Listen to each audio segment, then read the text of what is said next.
Fiction, science fiction, horror, fantasy, crime, LGBT, thriller. You have now entered the House of Mystery with your hosts, Eric Shapiro, David North Martino, John Copenhaver, and Al Warren. Heard on KCOW 106.5 FM Los Angeles, 102.3 FM Riverside, and 105.0 AM Palm Springs. Welcome back into the House of Mystery, and of course I'm Al Warren. And I have nothing to say. No, actually, on the other side of the country, we've got the rational one, the one everyone likes, the nice guy. Really? Yeah. Dave Martino, who I'm apparently super mean to. You're mean. I'm mean. You're a meanie. I'm a brat. I'm No. yeah, I know. I'm they're punishing me now. They keep telling me that I'm an awful human being. And but no threats, so I can keep on doing it. It's when they start to threaten me, I have to worry. You know. Maybe I'll take up van life. There you go. I thought we were more like Abbott and Costello. Well, what? Oh, well, you must be the Abbott one, right? Yeah, yes. Oh, that's terrible. See, I'm being mean again. I haven't figured out which one we are. No, I can't. I can't. This goes back and forth. Yeah. Well, somebody's got to do it. Someone's got to keep you in your place. That's right. Yeah. So speaking of places to keep you in, we've got a man that has got a new book coming out. It's exciting. It's sort of a different style from what I understand. So we've got the author here, and the book, of course, we're talking about, well, if I can speak, is Danny Growing Up Gay and Creative. And, of course, the author is Dan Crowley. Thank you for being here. Thank you. Thank you very much. This book is about you then. Right. It covers my from birth to graduation from high school. And it's 50 full color drawings showing my evolution growing up as a gay and creative person. So I guess you're trying to tell us you're gay. and creative. I mean, you couldn't come out any louder. I mean. Yeah, well, no, I'm 61. I came out a long time ago. And actually, it wasn't loud at all. It was very church mouse-like. It was step by step by step, but the steps added up. Well, yeah, I guess they'd have to. So what is it about growing up gay for you? We're about the same age. I'm 60 or 61. Now, I haven't written a book about myself being gay, right, or any of that stuff. I just was. So I'm wondering, what is it that gave you the push or thought to go, I'm going to write this down? In so much speaking, I know it's a picture book, but well, yeah, but it started because of the lockdown. Going into quarantine. And, I bet we're going to start seeing all sorts of quarantine-inspired art. Artists being locked away in their studios, and what did they do with the time that they were given? It was kind of a boon for creative people who had dreamed of being immersed in a project. And I got that time and I did it. And at the time, I had several other books that I was working on. And they were gay themed, but they weren't about me. I'm not usually the focus of my work. But as the quarantine started to move on, I started to wonder, well, what if this is the only book I ever get to do? What if I get sick and die? What if, I can't do anything else? What is the one thing I'd like to leave behind? And the answer came back that I wanted to leave behind help to kids who were like me when I was growing up. When I was different and growing up, there was no help for me. There was no positive gay role models on television. I read it's covered in the book, but I found one of my parents' books deals with homosexuality when I'm 11, and I read it. and it said that homosexuals will never be loved, will never have a home, and are doomed to a life of promiscuous sex in public bathrooms. I was a good Catholic boy. That wasn't the future I wanted. So when I decided to pour my childhood life into something that would be of use to the people that came behind me, I took it very seriously, and I wrote it, and then I started drawing it, and that's when I noticed it was two different books. And I focused on the drawn book, and I simplified it as much as possible so that people like yourself who are around my age can look at it, and each page hopefully will bring up a memory of your own, some way that you connect with it yourself, because ultimately the book is not about me, it's about all of us. We all have these moments, and yours are slightly different, but they're basically the same thing. Times when we're learning the invisible boundaries between us and the people we're supposed to be. Well, wasn't Charles Nelson Riley a good positive role model?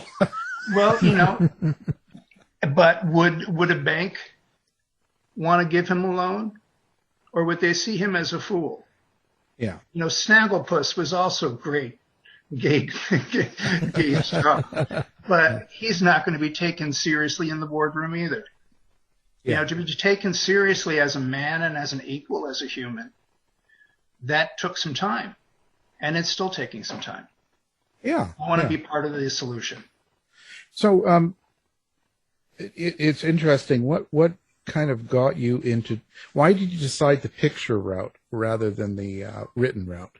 Well, because the written route, which is the way I started, was full of anger and tears and names and accusations.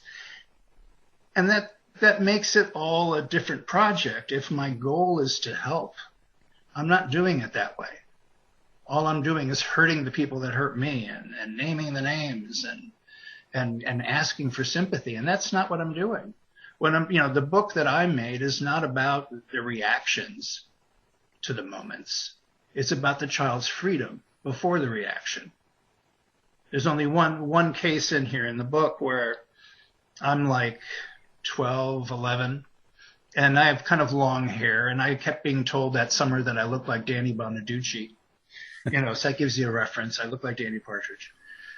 I was in a store looking at stuff, and I looked at some perfume bottles, and the sales lady just stood there and glared at me. And then she leans in and says, "I'll be right with you, little girl," trying to shame me because I had long hair and I was looking at perfume bottles. But instead, I just looked at her and smiled and blinked and stayed for a couple more minutes and then left. I wasn't going to tell her that she was wrong. I wasn't going to give her that moment. But I found out adults can be cruel too, just for the fun of it. Well, it's true. Now, who are you aiming this book for? Is this for kids or for adults, or is it for everyone? Is that sort of... it's for everyone, and therefore there are some things in it in my development which I didn't cover. It has no sex. There's no Danny learns to masturbate moment in there. That's not in there. That's in my friends only. I'm kidding. Well. But yeah, I mean, I kept it so that it could be seen by anybody. Different people will have different reactions. Since the book came out, I've heard from mothers whose kids loved it. I've heard from, people older than me who loved it and connected to it too.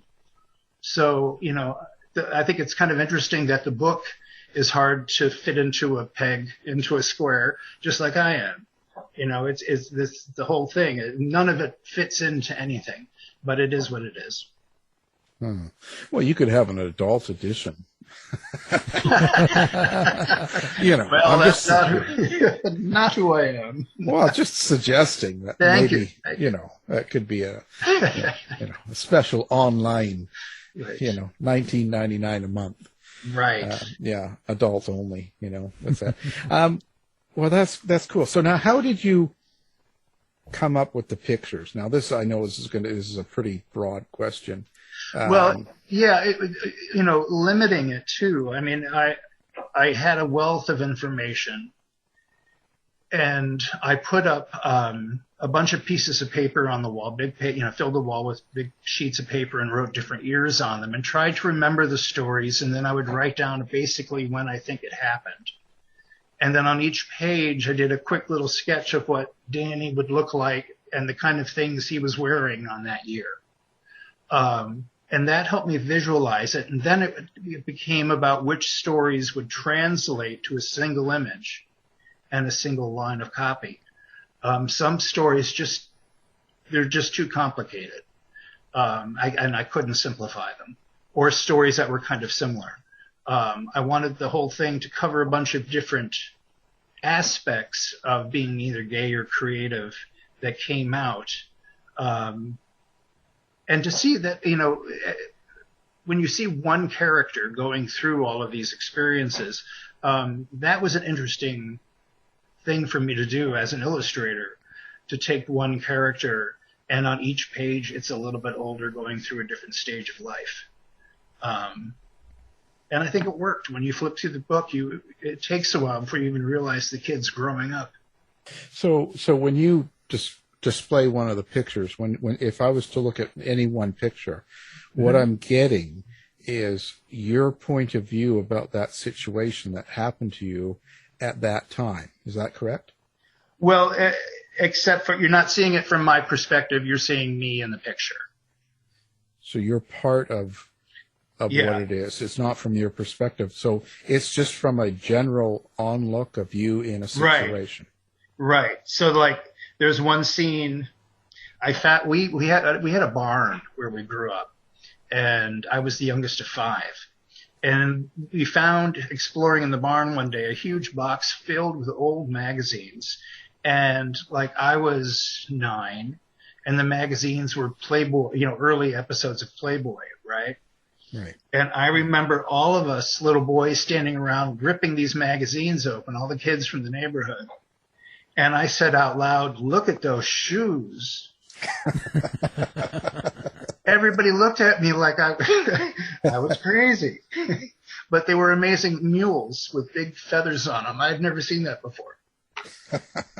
But yeah, I mean, so it's kind of like using myself as a cartoon character, but it's a little more serious than that. Some of them are funny, some of them are not quite so funny.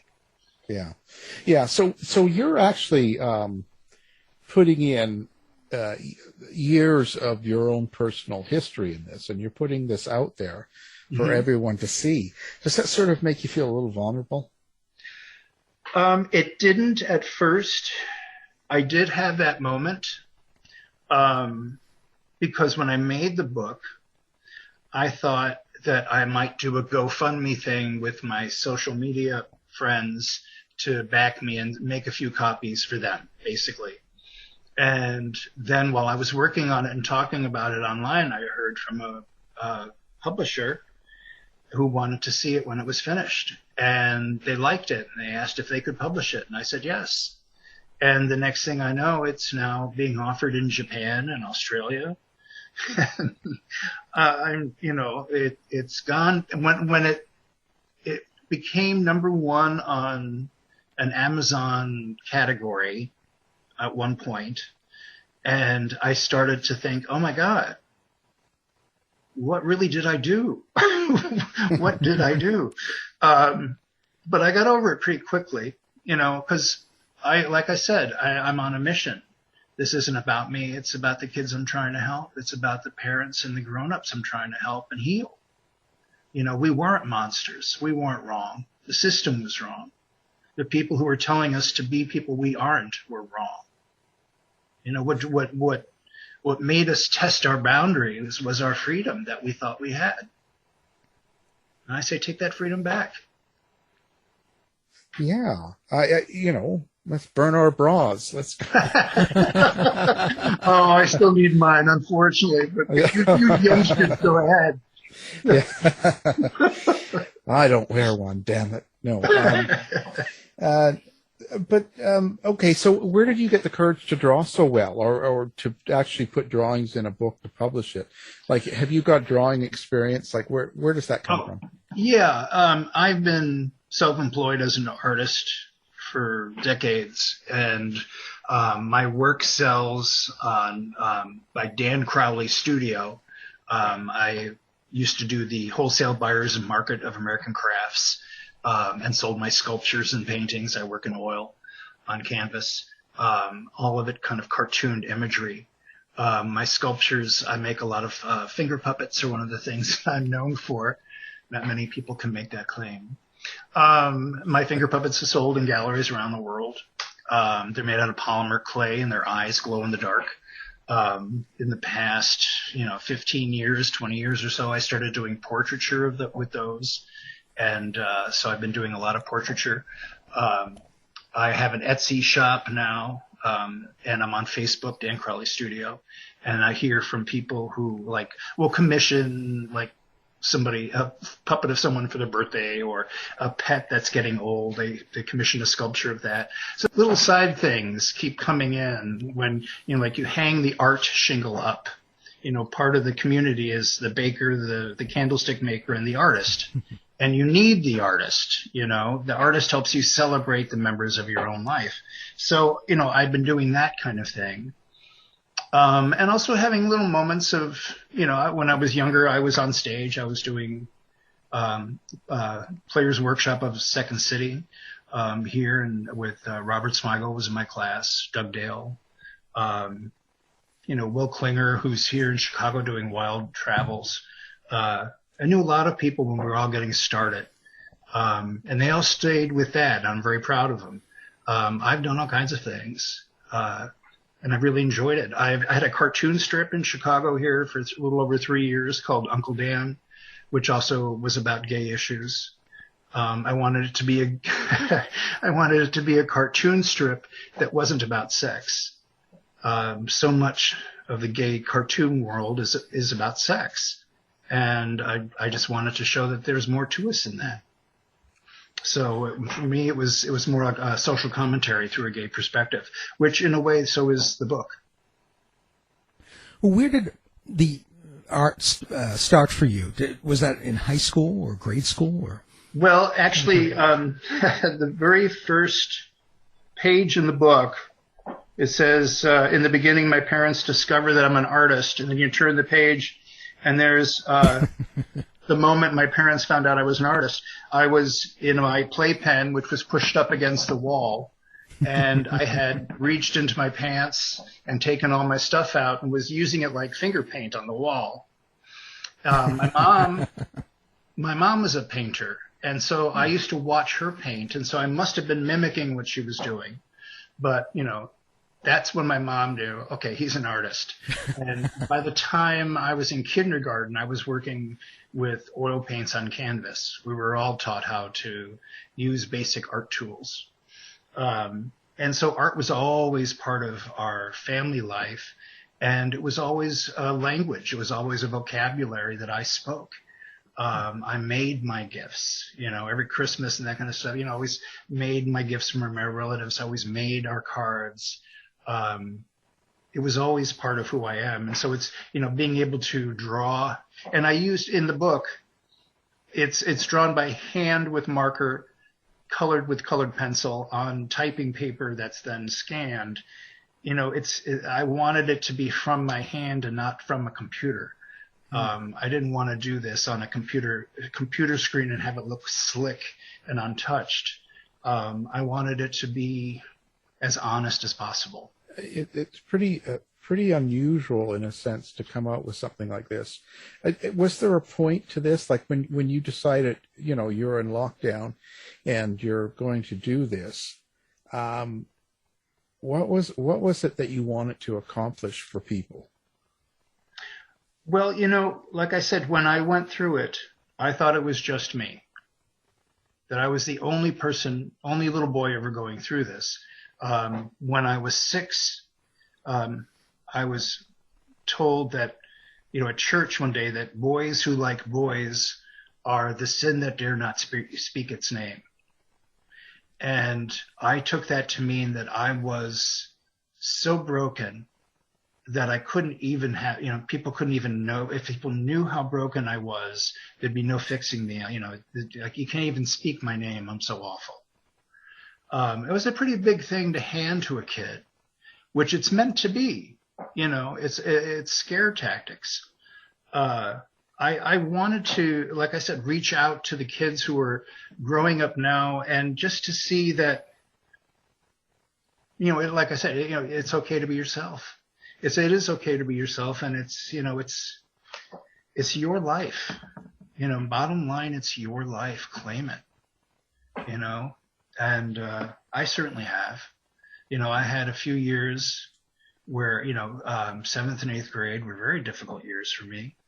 And then in high school, I found the performing arts department. In high school, I found the art department, and I blossomed. Suddenly people saw that I had a language. I wasn't just closed off.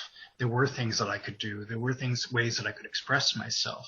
And I know that my story is not an amazing story. It's just what happens to us. And I think more of us that speak up and say what our life is like or what it was like, I think it blows away the myths. All these, I saw a clip about how gay people are portrayed by the news anchors in Egypt. And I was horrified at the things that they said about homosexuals. And I thought, it's like, have they never met a homosexual? The way you were talking, you would think that we crawled out of hell, and I think we're also now in what I think of as the golden age of elder gay men. We're the ones who survived. We're the ones who saw our friends not survive. We're the ones who were helped by the lesbians to be more mainstream and out, and to come out of our own shell and be part of a larger community. It's our time now to tell our story. And there's lots of them coming out. And like I said, I want to be part of the voice that helps. I don't want to just complain about the past. I want to help for the future. So how do you choose you've got 50 full color drawings. So based on your memories, how did you choose which of the 50 you were going to use? Well, there were lots that didn't get used. I'll say that. There were lots that did not get used. I started to think of them as billboards. And how quickly could you be driving and get this message? If you're looking at the page for a split second, does the story make sense right away? How much explanation does this take? Maybe this is not the venue for the story. That's when, like the other story, the written one, that's still in bits and pieces. Maybe that's more for that. Where do you think your creative drawing ability came from, or do you know? Oh, well, I know. I come from two amazing families, both New York families. My parents grew up across the street from each other in Brooklyn and Park Slope. My dad was born in the house that he lived in Park Slope. His father was also born in that house. His father bought the house when he came home from the Civil War. So they were there for a long time. And in the family history, my grandfather's uncle was a performer on Broadway stages back in the days of footlights. And in the summertime, when it was too hot in the theaters for the cast to be there, all the actors had to find summer work. So in the summer times, he worked at Coney Island, and he was the half man, half woman, and he went by Sylvie. So that's Sylvie Crowley. And when my grandfather told me this story, I was probably like 7. And my grandfather told me about my uncle, great uncle, who was the half man, half woman at Coney Island. I said, was he really a half man, half woman? And my grandfather put his finger up in the air like he was making a point and said, no, he was a charlatan. It was a great source of pride. So, yeah, I come from a long line of characters. My mom's side is more artistic. Like I said, my mother was an artist. And we know that there were other artists in her family going back. Her family was upstate New York, up in the Hudson River Valley, and her family had a farm, and her great uncle was a minister or something like that. They had a church. And there's all sorts of beautiful little old family pieces that have some artwork on them, which had to be done by them. So yeah, I think it's from her side, the illustration and artwork. Like I said, she was teaching us artwork all my life. I mean, my mother was an amazing person. She was going to spend more art time on her oil paintings when she retired from her job at the phone company. And then right before retirement, she lost her vision. And so she had to learn how to paint with the vision she had. She was basically blind, and she learned Braille, so she knew what color she was working in. And she inspired a bunch of other artists. There was articles written about her. She was an amazing person. Now, when you create art, do you see the images in your head before you translate them to the page, or how does that work for you? You know, it is interesting because like when I'm sculpting, there's the kind of sculpting like the Statue of David, when you start with a rock and you take away all the stuff that's not correct, right?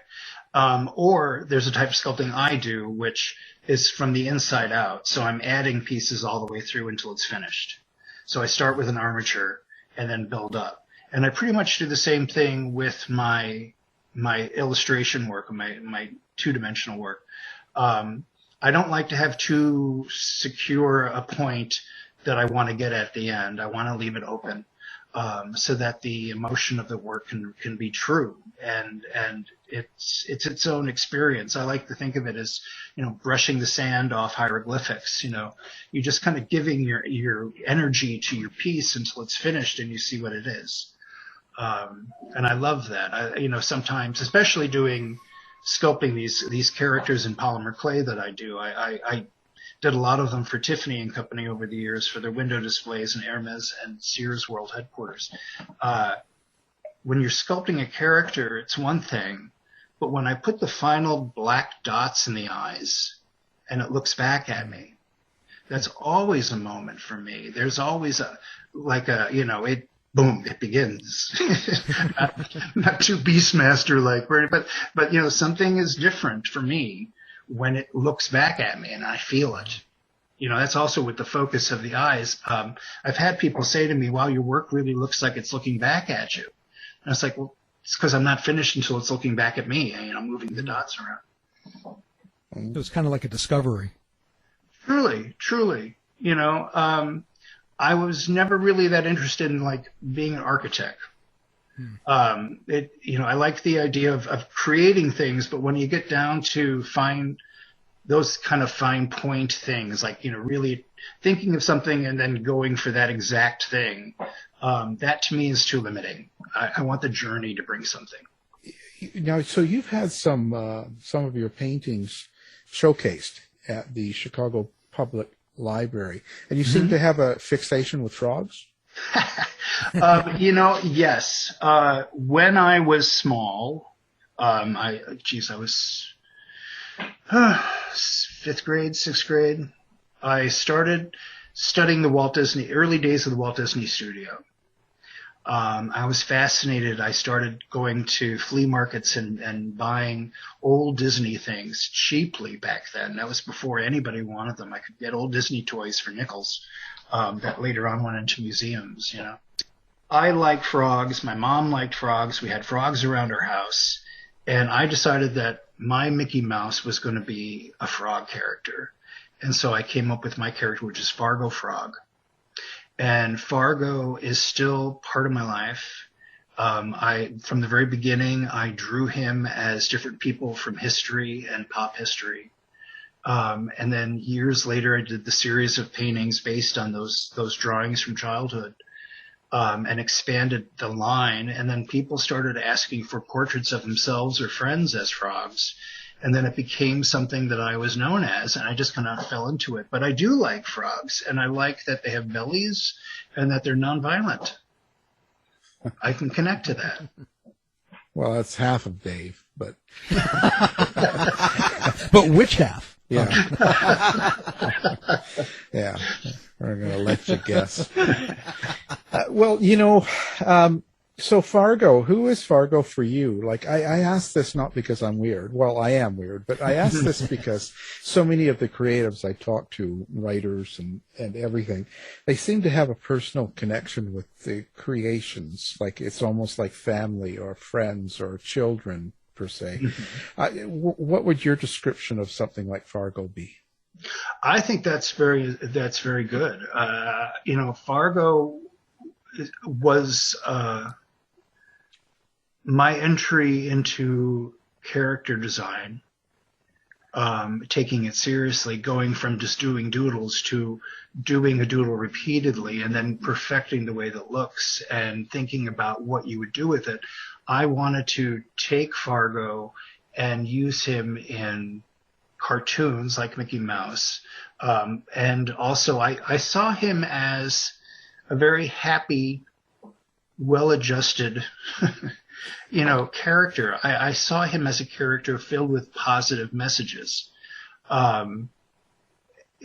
Most kids, most little boys, when they're drawing, they draw little airplanes with bullets coming out of them and stuff like that. I was always drawing little smiley faces and little eyes looking back at you. And basically that's what Fargo was, a little happy character. And seeing him, one of the first times I drew him as Marie Antoinette. And I don't know why that was. I don't know how I went from basic frog to what would this frog look like as Marie Antoinette. But I did that, and then Henry VIII, and then Marilyn Monroe. And that's how it started. It became kind of like an image for myself.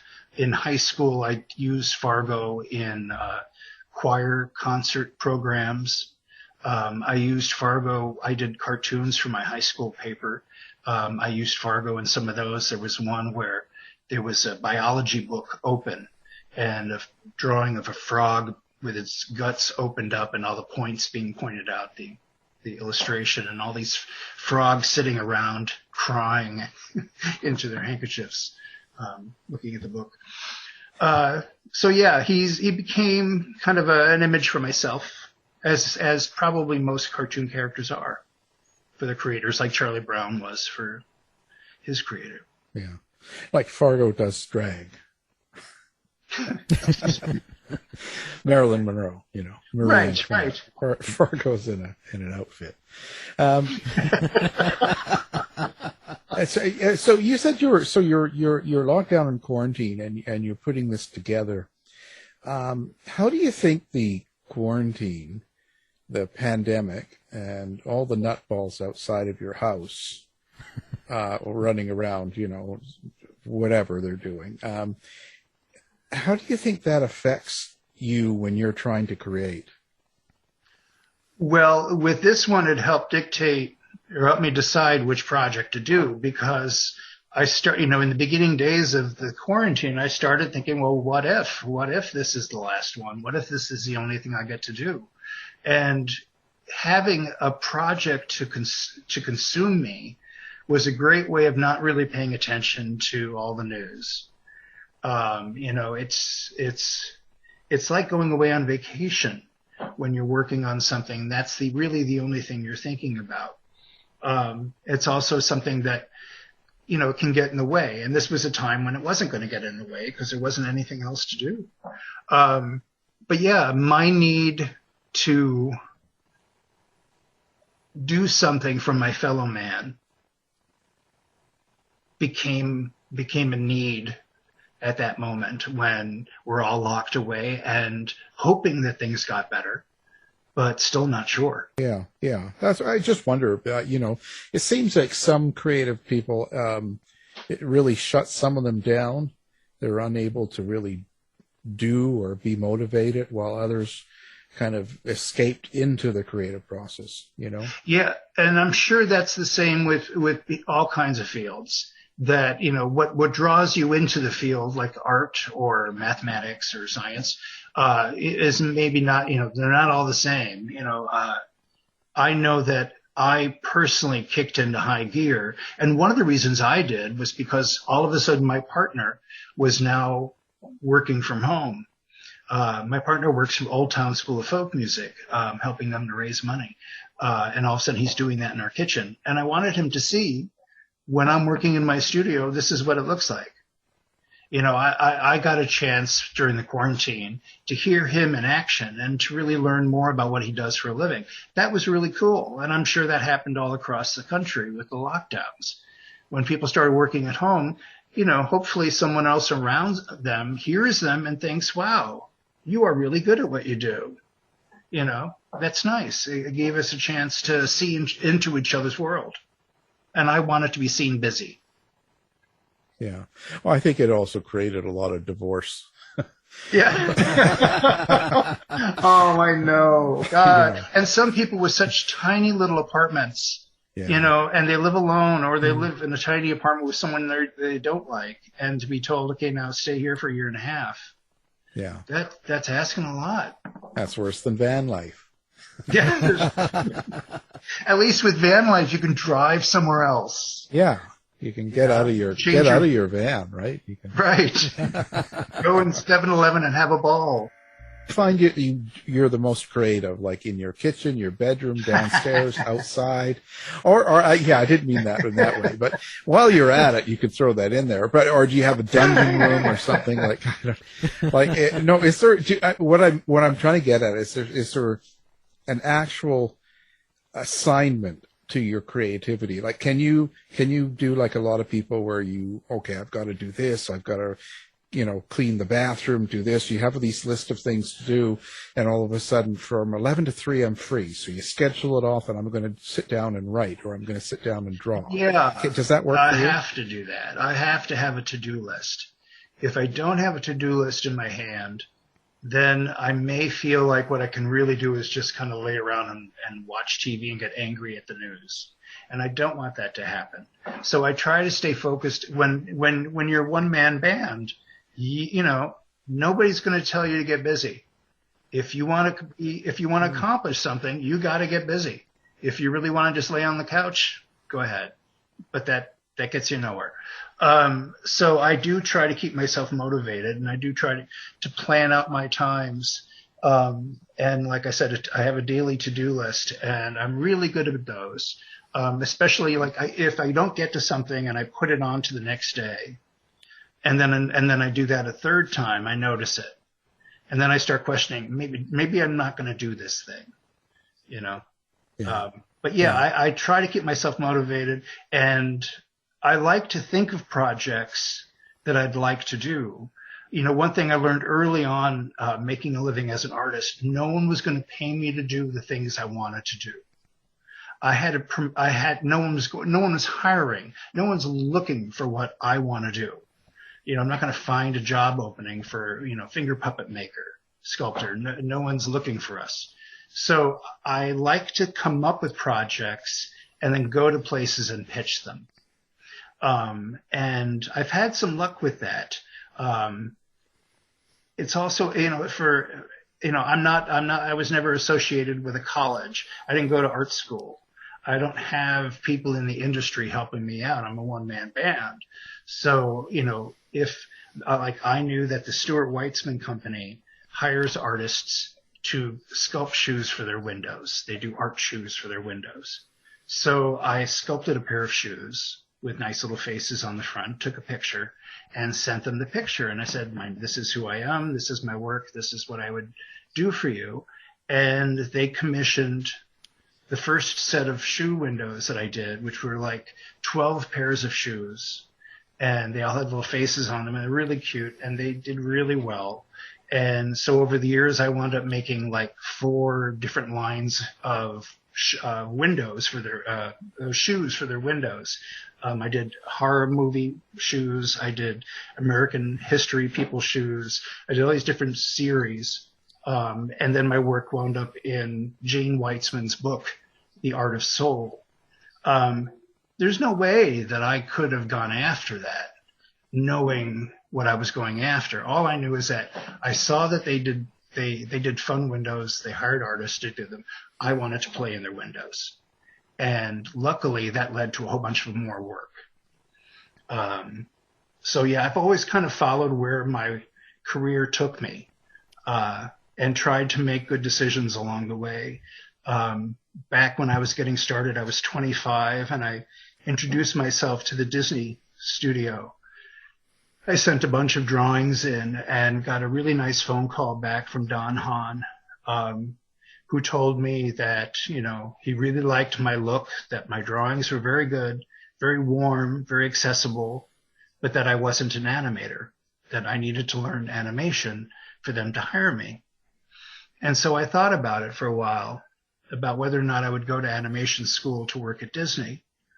And then one day I was watching DuckTales, and I just thought, I can't spend my life doing this. This can't be the fruits of my labor. It has to be more personal than this. And so I called them and said, thank you for your time, and then I'm going to go a different direction. When I was 6, I was told that I have a malfunctioning aortic valve. And at that time, the thought was that someone with that could live to about 30. And they told me and my parents that when I was 6, and my parents. So ever since that time, I had it in my head that life was limited. And I never wanted to waste it. I never wanted to feel like my life was being bought for a low wage. And this book, it's a complete expression of self. This is what happened to me, and this is what I want you to know, that it happens to all of us. What do you think of the art industry today? Do you think it's lost something because of the digital age? No, I don't think it's lost anything. I think it's just another quiver in our bow. What's important is the storytelling. Some of these new cartoons are so beautiful, but you leave and you even forget what restaurant's selling the Happy Meal. You forget you saw it. It was beautiful, but they're all kind of beautiful in the same kind of gem tone color way. And when you're watching either a Netflix show or a Disney cartoon or anything, and as soon as you sit down, you know what the ending is going to be. I find that, it's 2021. We're listening to new people now. We're listening to new voices. And we have some of these new shows that I see on cable that, I call everything a Netflix series. They're all on the things, but they're women voices telling women's stories from a woman's point of view. These things are different. They're making jokes we never made before. And they have the freedom on cable or internet, whatever it is now. They have the freedom to do it. They're not pleasing a sponsor. They don't have to fit it into 3-minute segments in between, commercial breaks. And it's a whole new thing. It's a whole new thing that's wonderful. Computer animation is a whole new thing. And it's leading us into computer imagery, which looks exactly like a real movie. But it's not. And the fact that they can take Marilyn Monroe's face and put it on Eddie Murphy's body, does that make a good movie? I don't know. It makes an interesting premise. But, I don't know where it's going to go. But like I said, I just think of it as another quiver. And if it's a good story, that could be told with an Etch-a-Sketch. It doesn't need anything more than that. So who are your biggest influencers? Bill Henson, Jim Henson, Bill Baird, some of the great puppeteers that I started loving when I was a child. Wonderful artists and cartoonists. One of them is Palmer Cox, who at the turn of the century drew the brownies, who were little figures from all around the world. And the Brownie camera was created after them. I love him and his work and his story. I hope Hollywood makes a story about him someday, a movie about him someday. He's got a great life. Picasso, Norman Rockwell, Van Gogh, Andy Warhol, all the greats, all the people that devoted their life to it, all the people, all the people that took creativity seriously. Martha Graham, another art hero of mine, well, she's got some wonderful quotes about the importance of creativity in a lifetime for people. People like that. I believe in that church, and I believe in it with my whole soul, that there's more to mankind and to life than we understand and know right now.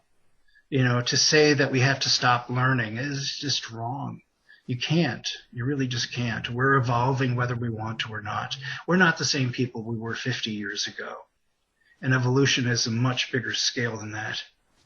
So now, how do people get a hold of you? Like, do you actually have a website, or do you have a place that you like people to come find you? Do you have a street address, phone number, app? Like, yeah, I've got my Dan Crowley Studio on Facebook and on Etsy. Both of those have message things, or people can leave messages for me. It's also a good place to see the other things that I do. One of the things you'll see on my Dan Crowley Studio page on Facebook, there's a company in North Carolina called Spice Bouquet, and I do their online marketing, and that's cartoons. I do cartoons for them, and I post them and help them with their online sales. So you'll see a bunch of that stuff too. Oh, that's interesting. We're going to have that linked up, of course, so people listening can find you. And we'll put your phone number and a few other things up there, too, for them. So, you know, so they can just call you direct. So what do you think people would be surprised to learn about you? Well, you know, it depends on who those people are. If they're the newsmen in Egypt, they'd be full of surprises. I'm a nice guy. I care about my fellow man. I started off as a Catholic, and now I'm kind of a wandering Episcopalian. You know, I don't really join groups that well. I'm kind of a lone wolf. I always kind of have been. I like watching humanity. I like watching mankind evolve. I like thinking big picture. Like I said, when I was young, I was told that I would die by the time I'm 30. So I've had this mindset of life is important and pay attention ever since. And it served me well. It really has. I have a great memory, and that's one of the reasons why I had so many stories to use from my book. And then stories, you know, that I threw out or I can't use. I remember everything. I really do have a very good memory. And they're mostly good. They're mostly good. And the older I get, the more I can forgive the people who caused me trouble. Because I can see that I can, you know, I probably have been the age they were now. And I see where maybe they were having troubles of their own. Yeah, but you know, when you look back, when you've documented your early life in this book, and you look back at it, and you said that you chose the pictures and the writing part, there was a lot of emotion, let's just say anger and different feelings and stuff. But you look back at that whole time of you being young as a bad time or something. Or is it something that really, if it didn't happen the way it did, you wouldn't be who you were? Well, exactly. Everything that did happen happened for its own reason and gave me some sort of strength or insight. You know, hurting gave me the insight to help other people who are hurting. I know what it's like. Whatever life's troubles, probably I've experienced it, you know. And being an artist and using my emotions and my feelings in my work to translate to other people, they're kind of close to the surface, and maybe they're more accessible to me than other people who keep them further away. You know, I cry a lot. I mean, I'm watching these TV shows, and I'm an easy audience. I'll cry if they want the audience to cry. I really will. You have the Hallmark Channel then, hey? Is that right, the Hallmark Channel. She found love, I'm so glad. And it's Christmas, so what are you going to Oh, boy. I always wondered who paid for that. Yeah. I can see it. Sitting there knitting and you and the frog crying away at, Right, oh, right. It's a sad life, But yeah, what I think they'd be, surprised that, somebody was very nice, being nice to me, but somebody, when they came to get their work from me, they had never met me before. And she's like, "Oh my God, I didn't know you were so old." Thank you. I know you mean that as a compliment. Thank you. Get out of my house now. Yeah, I didn't realize you were so old. I thought we were talking to a teenager today. Jeez. Wow. What's next? Where does Mr. Crowley go next? Well, I'm not exactly sure. I've got this holiday season is pretty much booked with commissions for Christmas gifts other people are giving other people. So that's nice. My sculpting work and commissions go well. As far as the books go, I didn't know, like I said, that this book was going to be as successful as it is. I didn't know it was going to reach as many people as it has, and that I would hear from them. And I have. And I'm at the standpoint now where, do I go back to the projects I had on the burner, or do I keep this somehow going with somehow doing something else with my earlier life? I don't really know yet. We'll find out. Yeah, well, and you do the finger puppets. Maybe we could commission some cock puppets. I have a few chickens that I'd like to. Oh, I'm terrible. I tell you, I'm on the way to hell all the way. Nasty. I You know a lot of people when you get there. Yeah, I can't even be. How rude! How rude. Well, it's certainly been fun talking to you, and it's a pleasure. And I hope your book and everything does well. It certainly should. And of course, the book we're talking about is Danny, Growing Up Gay and Creative. Growing Up Gay and Creative. It says that twice, just so you know. And our guest is the author, Dan Crowley. Thanks a lot.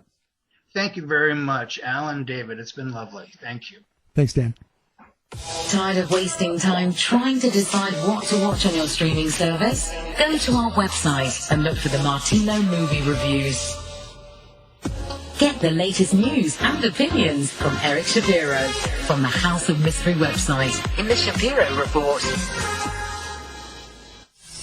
To find out more about our show, guests, or to listen to past shows from our archive, please go to www.houseofmysteryradio.com. Show's over for now. Was it as good for you as it was for me? Well, good night. This has been a production of Something Weird Media. I'll be back.